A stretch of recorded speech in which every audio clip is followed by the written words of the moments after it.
गर्मी की वो रात, आज से लगभग 10 साल पहले की बात है। मैं क्लास 11वीं में था। हम दोस्त अक्सर रात में जाग कर ही पढ़ाई किया करते थे। मेरा घर तो यहाँ रांची में था, लेकिन कुछ मेरे दोस्त हॉस्टल में रहते थे और वो लोग झारखंड के कुछ दूर वाले जगहों से यहाँ पढ़ने आए थे। मैं अक्सर उनके हॉस्टल में जाके उनके साथ ही पढ़ाई किया करता था। वैसे भी स्कूल के दोस्त और बचपन के वो दिन मस्ती मजाक से ही कट जाया करते थे। पढ़ाई तो होती रहती थी, लेकिन पढ़ाई को छोड़कर भी बहुत सारी बातें होती थी हम दोस्तों के बीच।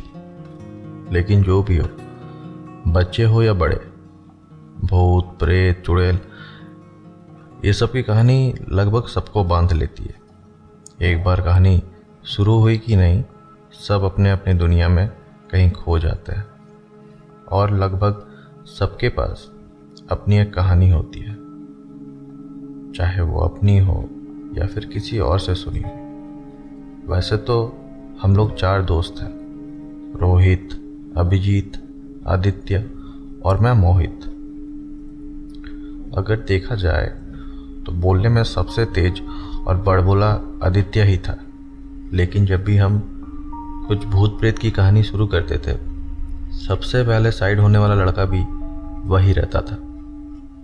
हम लोग भी समझ जाते थे कि डरपोक है, छोड़ो उसको, इसलिए सब डरपोक बोलकर उसको चिढ़ाया भी करते थे। लगभग कुछ महीने ऐसे ही बीत गए और गर्मी का मौसम आ गया।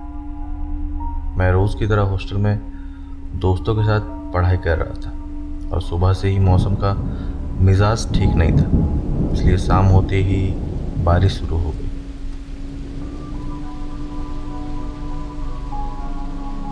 बहुत देर तक देखने के बाद ऐसा लगा आज बारिश रुकने का कोई इरादा नहीं है, इसलिए मैंने आज हॉस्टल में ही रहने का सोचा। अब रात में दोस्तों के साथ रुकना मतलब मस्ती मजाक होनी ही थी, लेकिन इस मौसम में तो भूत की कहानी सुनने और सुनाने में एक अलग ही एहसास है। आज रात हम लोगों ने प्लान बना लिया कि बात होगी तो सिर्फ भूत प्रेत की।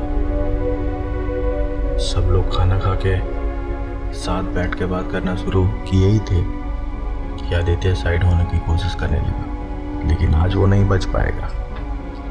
रोहित उसको पकड़ के लाया और बोला, देख भाई, आज तुमको हम लोग के साथ बैठ के ही बात करना होगा।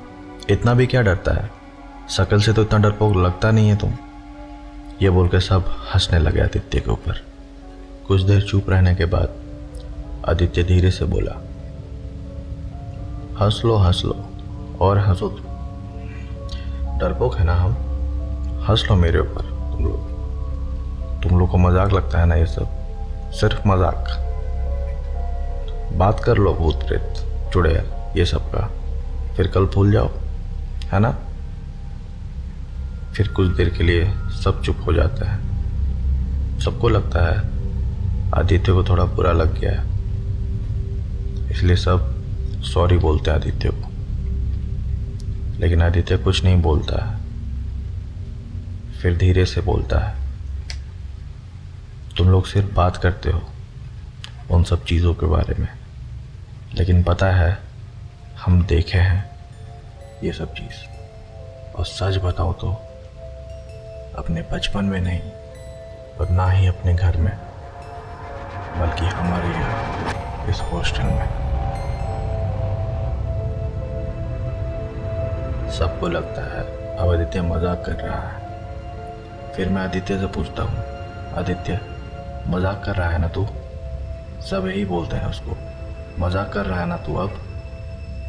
लेकिन आदित्य बहुत सीरियस होकर बोलता है, हम तुम लोग को बहुत पहले ही बताना चाहते थे, लेकिन हर वक्त मुझे लगता था कि तुम लोग मेरा मजाक उड़ाओगे, इसलिए कभी बोल नहीं पाया। लेकिन आज लगा कि सच बोलने में ही भलाई है। सब बहुत ज़्यादा डर जाते हैं। फिर सब पूछते हैं, आदित्य क्या देखा था तुमने, बताओ।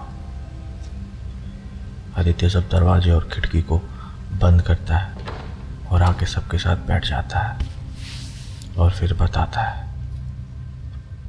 ये कुछ महीने पहले की बात है, जब हमारा सेमेस्टर का एग्ज़ाम चल रहा था। रात में जल्दी सोने के बाद उस दिन सुबह मेरी नींद बहुत जल्दी खुल गई। लगभग सुबह के 3:30 बज रहे थे। नींद भी उड़ गई थी, तो मैंने सोचा बाहर ही बैठ जाता हूँ। वैसे भी अंदर बहुत गर्मी थी और बाहर आज सुबह बहुत ही ठंडी ठंडी सी हवा चल रही थी। मुझे बहुत अच्छा लगने लगा और थोड़ी थोड़ी फिर से नींद आने लगी। वैसे तो मेरा हॉस्टल के बाहर एक बड़ा सा आंगन है, जैसे पहले के घरों में हुआ करता था, इसलिए हवा भी बहुत अच्छे से आती है। कल मैथ्स का एग्ज़ाम है, तो दिमाग में वही कैलकुलेशन चल ही रहे थे। तभी मेरे हॉस्टल के बाउंड्री से लगकर एक फूल का पेड़ है, वो जोर से हिला और एक आवाज़ हुई।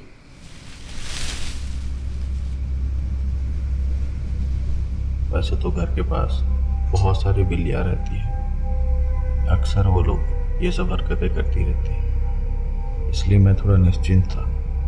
लेकिन थोड़ी देर बाद फिर से वही आवाज़। इस बार वाली आवाज़ पहले से तेज थी। मैं थोड़ा डर सा गया और फिर हिम्मत के साथ थोड़ा बाउंड्री के आसपास जाकर देखा। कुछ भी नहीं था वहाँ। फिर थोड़ा सा उछल के बाहर की तरफ देखने की कोशिश की, तो पाया कि एक औरत फूल तोड़ रही है।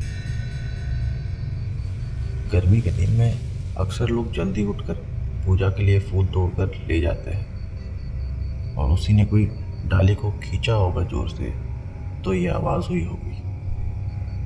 मैं फिर से निश्चिंत होकर वापस आ गया और मौसम का मज़ा लेने लगा।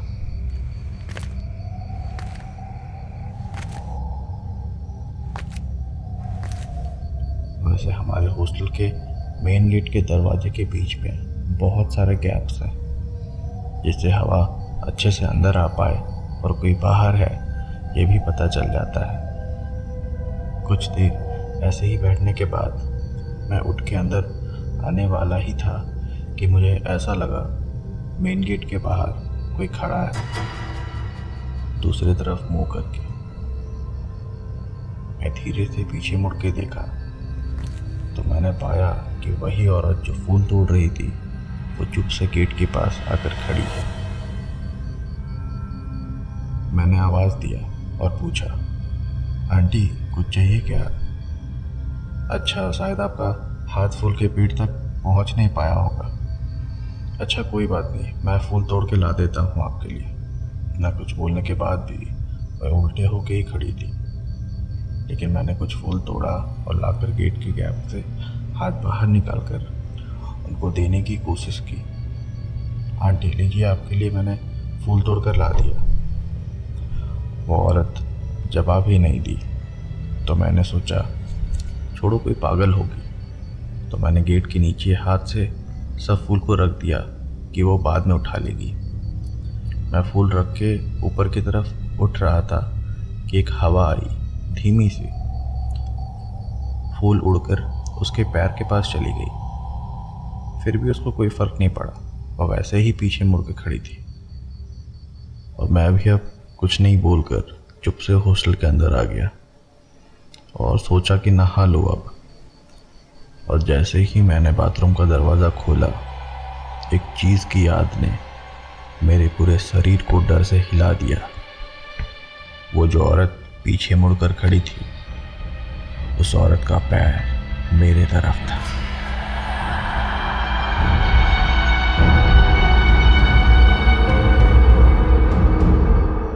अगर आपको हमारी कहानी अच्छी लगी तो इसे लाइक और शेयर करें और हमें सब्सक्राइब करना ना भूलें।